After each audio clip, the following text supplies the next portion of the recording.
Hey y'all, thanks for joining me again. This is a small canvas. It's an 8x10.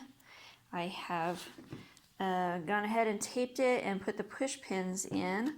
But before I got started, I wanted to show you one of the things that can be an issue and something that can be fixed. So this canvas is fairly loose. Don't know if you can see that. There's so much shadow in here, but it does push up quite a bit. And you can hear it, how it just thuds. So one of the ways that you can tighten up your canvases, and I had heard this before, and I had loose canvases, and then I forgot to do it in the past, and I thought, oh, it probably doesn't really make that much of a difference anyway, but it really does. So you take a spray bottle. Sorry, I got to move my other paints out of the way because right now it's too close to the painting that's beside it and I don't want to get anything on it. So spray bottle with water, and you just lightly mist it. So then what I do after I've lightly misted it is I just make sure that there's no thick water droplets, because if there is, then they can go through the canvas and make the other side of the canvas wet, and you don't necessarily want that because then your paints get weird where your canvas is wet. So once you do that, you just wait a little bit. So you can already tell the sound of it. It's already tightened it up some. So one of them that I did that with, and then it tightened it up really nice in the center, but then along the edge it was really puckery. And I think it's just because the canvas was big enough that when I squirted it, it didn't really get the edges very well. So what I did with that one then is I just turned it back over and aimed my spray bottle more into the corner, because you know, you can see, maybe you can see there's a little gap between the board and the canvas itself, so you can get water in through there too. But yeah, now it sounds nice and tight like a drum, and it doesn't take very long to do that. You can tell how long ago I did it, and it's already good to go. And if you want, you can always do that and then wait a little bit, and you can always spray it again too. But it makes it a lot nicer and tighter. Then you don't have to worry about your paint pooling in one area or like in the center of the canvas, because a lot of times your paint can get heavier, and so it will make like a little indentation in the center, and so you don't want that, because then your paints will run from the sides and pool there, and then you will have this indentation that will not be pretty. So it does have a little bit of water, and then after you do that, take your level, and you just go around and you make sure that it's level.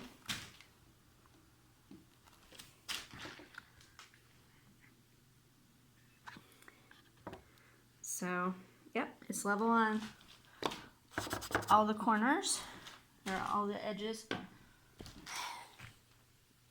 Then,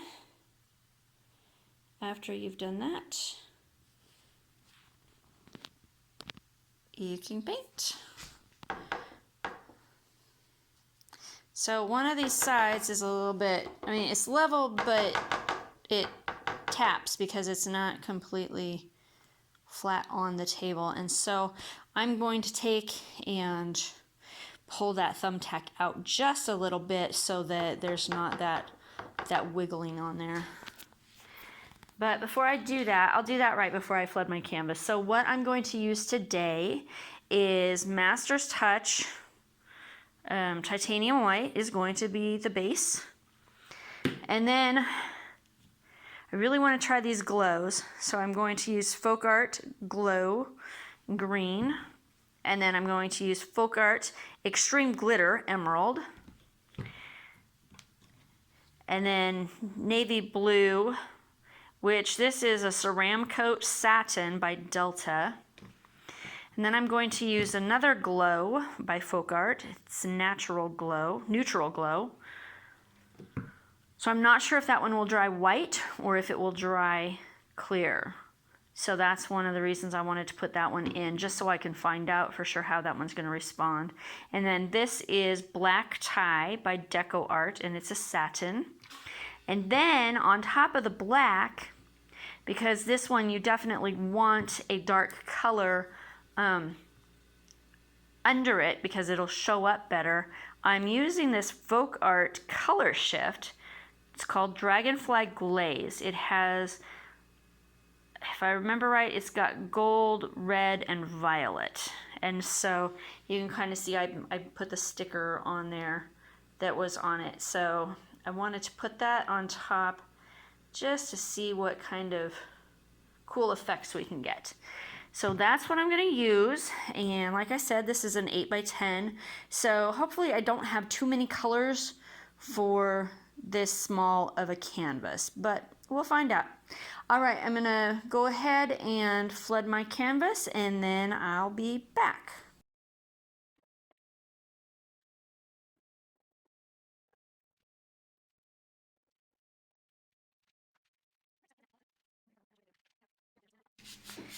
All right, so let's see, with this small of a canvas, I'm just gonna go pretty much corner to corner, maybe a little bit of a squiggly line.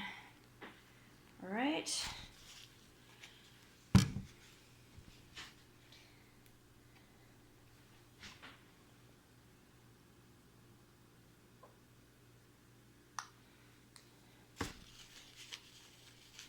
Something that I just thought of is I did not check my paints for proper consistency, so hopefully they're going to be all right.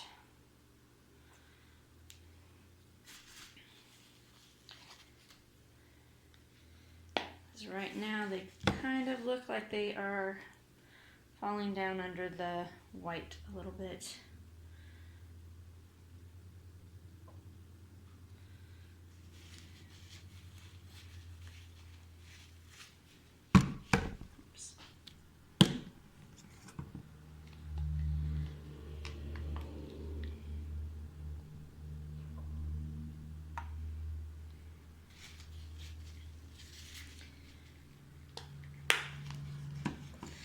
And I hope I didn't just put too much black on there, because sometimes black tends to take over and I wasn't thinking about that when I did it. So hopefully I don't regret that.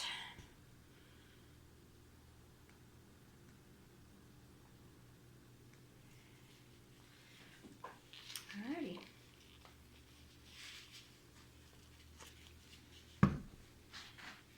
Now we're going to torch.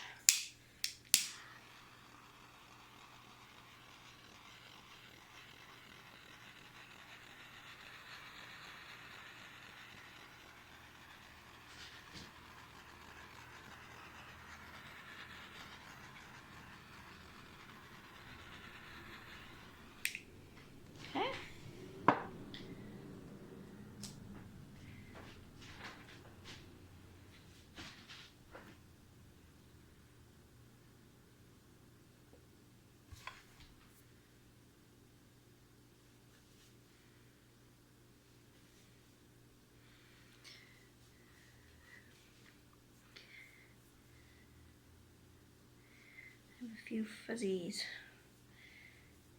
in my paint, so try and make sure I get all those out of there. All right. So I'll go ahead and start in the middle and then work my way out.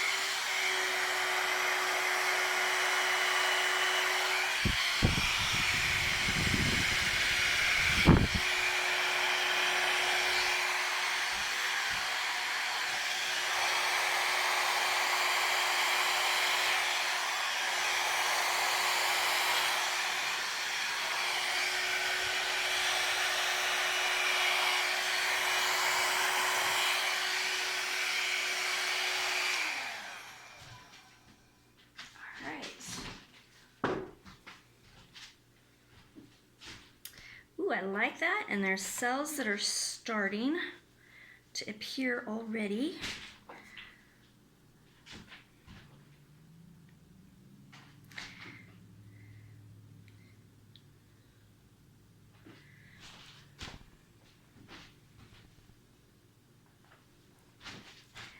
Checking how it looks, see if there's anything I need to fix on it.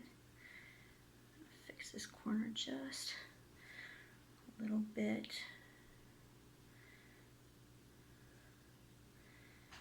Okay. Fix this corner a little bit too.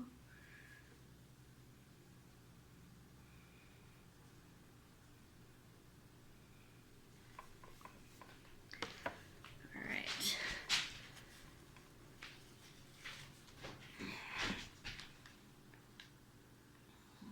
The drips on the edge look good. Doesn't look like there's any bare spots or anything, so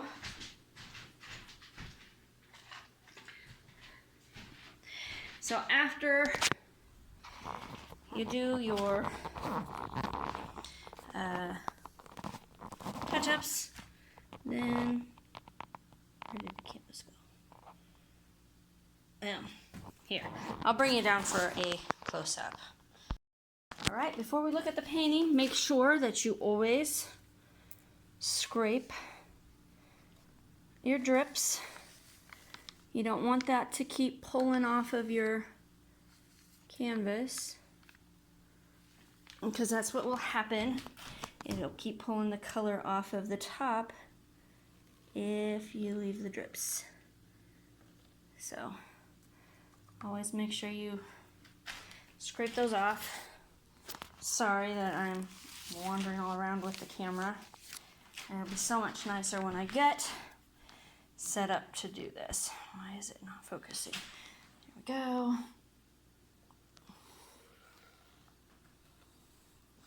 So scrape your drips, come back in 10 minutes, scrape them again, and then come back in 10 more minutes and scrape again.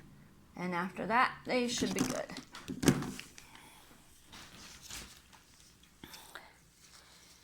All right.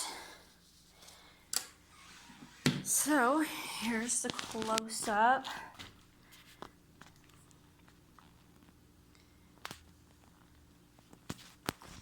You can see all those beautiful cells, lacing that's happening. All of this green, the light green, should glow in the dark, and some of that white as well. Not sure what part is the Dragonfly glaze. Hopefully that's going to show up in some of this. Not really sure, but I haven't used it before, and so I wanted to experiment with it and see what happens. And so some of this looks kind of dark. I'm not sure if that's gonna stay like that or if it's going to change. So I guess we will see what it looks like when it dries. I really hope that some of that dissipates. But I'm not going to be totally sad if it doesn't. The thing is, in the camera, this center looks all black, but it really is not. It's got black, but it's got some dark blue in there too. A lot of that is actually dark blue. And unfortunately, there's a lot of little tiny holes in there that are probably from bubbles that did not pop.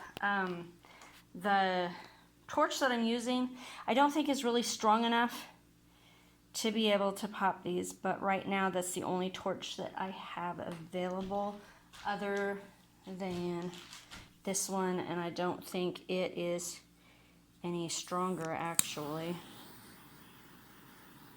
Try it and see if anything happens, but yeah, I think it's just as weak. But you know, that's part of the beauty of doing this, is you try things, you learn from them. And so trying to learn some of the tools that are going to actually be best for me to use, and hopefully in my quest for finding things that work and finding things that don't work is going to help you also. So let's go ahead and turn off the overhead light and turn on the camera light and see what happens. Right. Oh yeah, look at the sparkle that's in that. Okay. Oh, I really like that. So the extreme glitter is in the emerald color, and then we have the Dragonfly glaze, which was on the very top. So I'm pretty sure some of that's actually from both of it. But that is really, really pretty. And oh, it sparkles so much. Oh, look at that. Oh, I bet that is the Dragonfly glaze, because look at the violet that you see in there now. Oh, that's going to be pretty. And a lot of this should start glowing also, but look at the sparkle that's already in it. There's so much sparkle. Oh, that is going to be so beautiful when it dries. Oh, I'm looking so forward to it. Wow. And look at those cells.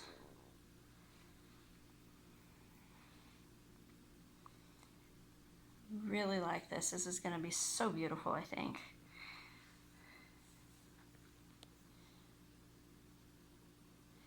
I almost put a purple in instead of the black, or a dark red. I was debating on a dark red or a purple, and I think if I would have put the dark red in there, that would have been really neat too. But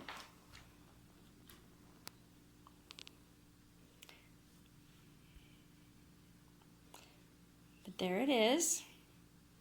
So let me know what you think in the comments below. If you liked it, please give me a thumbs up.